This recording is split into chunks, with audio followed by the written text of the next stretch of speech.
जय श्री कृष्ण। राधे राधे। आइए सुनते हैं वैशाख मास महात्म्य का 7वां अध्याय। श्री नारद जी बोले, मिथिलापुरी का धर्मात्मा राजा इस अद्भुत चरित्र को देख हाथ जोड़ सुखपूर्वक बैठे हुए ब्राह्मण से कहने लगा, हे महात्मन, मैंने यहाँ बड़ा अद्भुत तथा आश्चर्यमय चरित्र देखा, जिनके धर्म के प्रताप से इक्ष्वाकु वंशीय राजा को मोक्ष हो गई। इस धर्म को विस्तार से कृपा कर मुझे सुनाइए। राजा के प्रश्न को सुनकर महात्मा सूतदेव धन्य है कह राजा की प्रशंसा करते हुए बोले, हे सौम्य, शुभ भागवत धर्मों का वर्णन मैं तेरे आगे करता हूँ। इनको जान लेने से प्राणी सांसारिक जन्मादि बंधनों से छूट जाता है।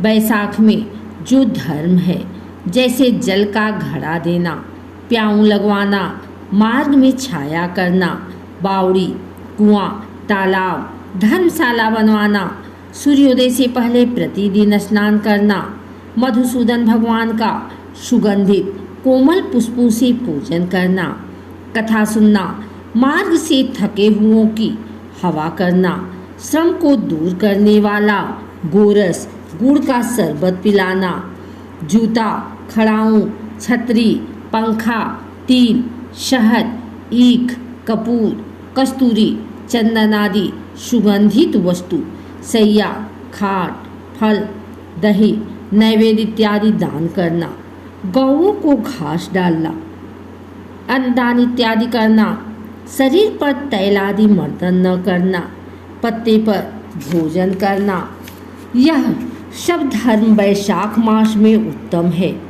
स्त्रियों को माधव भगवान का पूजन फूलों से करना चाहिए। ऐसा न करने से पुत्र, आयु तथा पति सुख प्राप्त नहीं होते हैं। वैशाख मास में जल व अन्नदान भूखे प्राणियों को अवश्य करना चाहिए। न करने से पशु और पिशाच योनि मिलती है।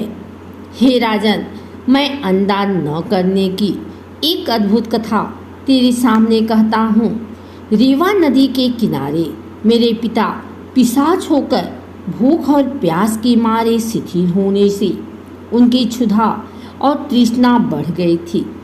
छायाहीन सैवल के वृक्ष के पास अन्न न मिलने के कारण अपने ही मांस खाने से कंठ के बीच में मांस खड़ा हो गया था।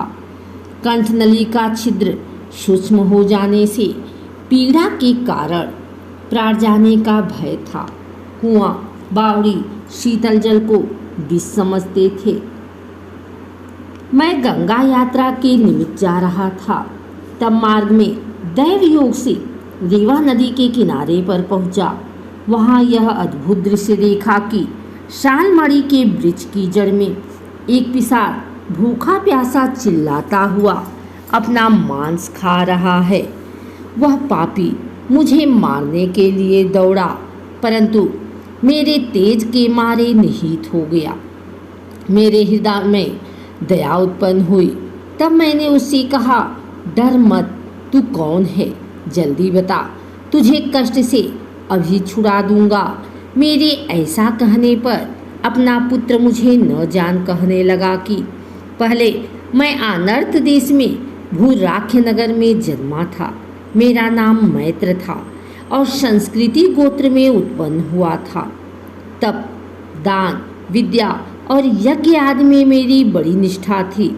मैंने संपूर्ण विद्या पढ़ी और पढ़ाई, संपूर्ण तीर्थों में स्नान किए। हे अंग, मैंने भिक्षा के लोभ से वैशाख मास में अन्न का दान नहीं किया।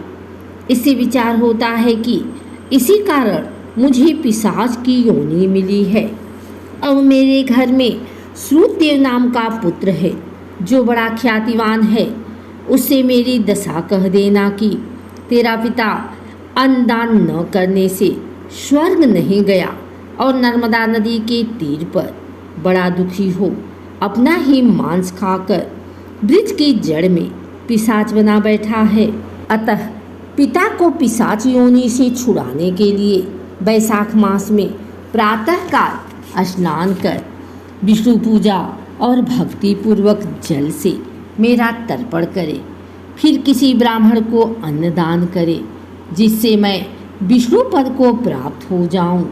यदि तुम मुझ पर दया करोगे तो तुम्हारा कल्याण होगा।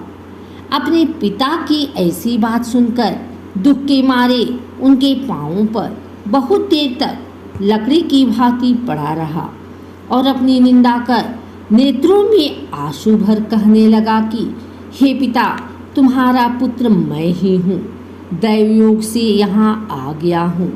अब तुम्हारे बतलाए अनुसार यात्रा करके शीघ्र घर जा। मेष की संक्रांति में विष्णु भगवान के निमित्त अन्न तर्पण करूँगा। पिता की आज्ञा अनुसार मैंने तीर्थ यात्रा कर घर का बैसाख के महीने में अन्नदान किया।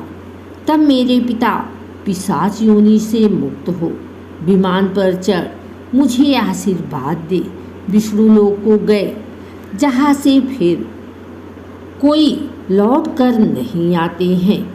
इसलिए अन्नदान सब शास्त्रों में बड़ा धर्म कहा है। हे राजन, यह सब धर्मों का सारभूत है जो मैंने कह दिया। अब और किस बात को सुनने को तेरी इच्छा है सो पूछ, मैं तुझसे सत्य कहूँगा।